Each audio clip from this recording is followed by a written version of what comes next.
Hari ini kita hidup di sebuah negara yang dikenal kaya raya dengan segala kemajuan teknologi dan sumber daya yang melimpah. Namun meskipun negara kita makmur, ada satu kenyataan yang sepertinya nggak bisa kita hindari, yaitu PHK.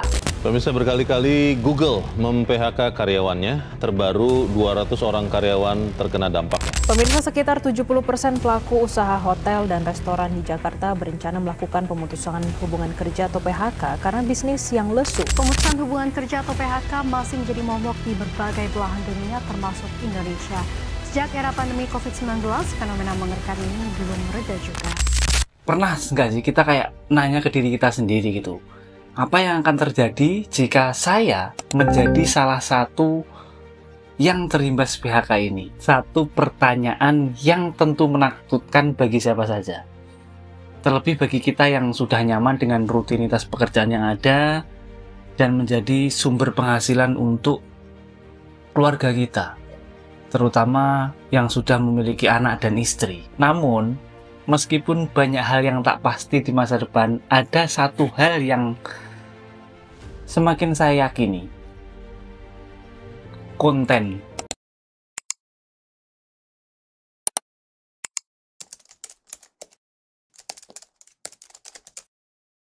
Ya, konten bisa menjadi sebuah skoci penyelamat di tengah lautan yang penuh dengan tantangan ini. Mengapa kita harus berfokus pada hal ini di saat ekonomi dan dunia kerja yang begitu dinamis? Nah, izinkan saya wong pekok iki sing ngomong sok keminter dari beberapa pemikiran saya ya. Yang pertama, era digital yang terus berkembang. Ya, kita semua tahu lah kalau dunia semakin terhubung dengan satu sama lainnya melalui internet. Akses informasi, hiburan, pendidikan, bahkan pekerjaan semua dapat diakses melalui perangkat telepon yang kita pegang setiap hari. Platform media sosial, YouTube, TikTok, Instagram, dan banyak lagi yang lainnya. Sekarang ini menjadi wadah bagi kita untuk berkreasi dan berbagi pengetahuan. Di dunia yang terus berubah ini, konten bukan hanya sebuah kegiatan sampingan, konten adalah sebuah kebutuhan, baik untuk hiburan, edukasi, atau bahkan untuk keperluan profesional. Ya, saat kita menciptakan konten, kita tidak hanya berbicara tentang menciptakan video, tulisan, atau karya seni yang lainnya, tapi kita juga membuka peluang untuk membangun personal branding atau personal brand. Personal brand yang bisa jadi adalah masa depan kita. Karena kita memiliki audiens, kita memiliki kekuatan untuk menghasilkan pendapatan, bahkan tanpa harus terikat dengan pekerjaan kantoran yang kita anggap aman itu. Dan yang kedua, konten sebagai sumber penghasilan alternatif. Nah, sekarang kita hidup di dunia yang semakin fleksibel. Bekerja dari mana saja, kapan saja, itu udah kayak menjadi sebuah kenyataan gitu. Jika sebelumnya kita terikat oleh sebuah meja kerja, komputer, kantor, dan jadwal 9 to 5, saat ini kita mengubah rutinitas tersebut. Ya kan? Dengan membuat konten, kita bisa melalui sebuah usaha mandiri yang lebih fleksibel, yang bahkan bisa menjadi lebih menguntungkan daripada pekerjaan tradisional. Coba deh kita pikirin bareng-bareng. Sebuah video yang kita buat di YouTube, atau sebuah artikel yang kita tulis di blog, atau konten-konten video pendek yang kita upload di TikTok, atau mungkin Instagram, short YouTube, ini bisa menarik perhatian banyak orang, yang kemudian bisa menjadi peluang iklan, endorsement, atau kerjasama dengan brand seperti itu, teman-teman. Nggak sedikit orang yang telah mengubah hobi mereka menjadi pekerjaan utama dengan menciptakan konten yang menarik. Contohnya, orang yang hobi motoran, akhirnya mereka menjadi konten kreator motoran dan menghasilkan uang dari situ. Bahkan mancing, ya kan? Mancing yang selama ini mendapatkan stigma negatif, orang mancing adalah pekerjaan orang-orang malas, sekarang bisa menjadi konten kreator mancing.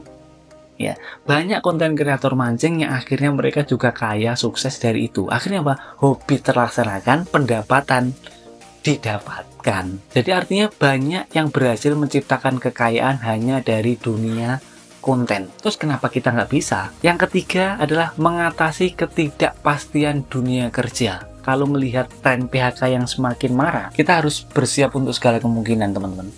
Konten bukan cuma jadi jalan untuk ngejar kesenangan, tapi juga menjadi penopang ekonomi di tengah ketidakpastian ini. Ya mungkin hari ini kita bekerja di perusahaan yang mapan, namun kita harus mulai berpikir ke depan, bagaimana jika pekerjaan itu hilang? Gimana jika kita kehilangan sumber pendapatan utama? Apa kita sudah nyiapin alternatif? Nah, konten mungkin bisa saja menjadi salah satu alternatif yang sangat potensial. Di dunia yang serba digital ini, kita tidak pernah tahu di mana peluang itu datang. Sebuah video atau tulisan yang kita bagikan bisa membuka pintu yang kita tidak pernah bayangkan sebelumnya. Selanjutnya, berinovasi dan berkreasi dalam dunia konten. Jadi buat teman-teman yang merasa belum tahu harus mulai dari mana, jangan khawatir. Saya pun juga nggak tahu harus mulai dari mana, tapi saya mulai take video ini, saya yakin kalau saya lakukan terus-menerus dan terus-menerus, pasti akan mendapatkan sebuah hasil.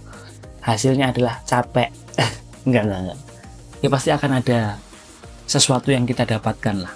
Mungkin kita bertumbuh. Intinya adalah konsistensi yang terus kita lakukan. Jadi buat teman-teman yang bingung harus mulai dari mana, nggak usah khawatir. Dunia konten tuh luas banget, teman-teman. Penuh dengan ruang untuk berinovasi. Setiap dari kita memiliki keahlian, hobi, atau pengetahuan yang mungkin bisa dijadikan bahan untuk konten. Entah itu tentang traveling, kecantikan, teknologi, atau bahkan masak. Semua itu bisa jadi peluang. Mau mancing aja bisa jadi peluang. Apalagi kalian yang punya keahlian tersendiri yang mungkin bisa mengedukasi orang lain seperti itu. Jadi nggak perlu takut gagal, karena kegagalan adalah bagian dari proses. Setiap langkah yang kita ambil untuk membuat konten adalah langkah menuju pembelajaran dan perbaikan diri. Terus kemudian pentingnya konsistensi dan kesabaran. Nah, ini dia. Zaman sekarang ini, ya, kualitas bisa kalah dengan kuantiti, teman-teman. Ada orang yang kualitas dalam membuat kontennya bagus banget, tapi dia cuma ngupload 1, 2, dan habis itu ngilang. Beda dengan si orang yang nggak punya kualitas sama sekali, tapi dia punya tekad, dia ngupload sehari 1 konten, 1 hari minimal, setiap hari dia lakukan terus-menerus. Dia akan memiliki kualitasnya sendiri nanti, karena terciptanya kualitas dari kuantiti. Ya. Jadi penting untuk diingat, bahwa dalam dunia konten, konsistensi adalah kunci. Ya mungkin hasil yang kita harapkan nggak datang dalam semalam, tapi dengan kesabaran dan tekad, kita pasti bisa meraih apa yang kita impikan. Tidak ada yang instan dalam dunia konten, teman-teman. Seperti halnya tidak ada kesuksesan yang datang tanpa usaha. Namun dengan langkah-langkah kecil dan fokus pada kualitas, kita akan melihat perkembangan. Saya yakin, di tengah ketidakpastian ini, kita bisa menciptakan dunia yang lebih aman bagi diri kita sendiri dan keluarga kita jika kita berani mengambil langkah pertama untuk memulai membuat konten. Dunia mungkin sedang bergejolak dengan banyaknya PHK dan ketidakpastian ekonomi. Namun, dengan menciptakan konten, kita bisa menjadi bagian dari perubahan itu, membuka peluang baru, dan memberikan diri kita kesempatan untuk berkembang lebih jauh lagi. Ingat teman-teman, konten itu bukan tentang seberapa cepat kamu viral, tapi seberapa besar kamu bertumbuh. Cocok Abuda.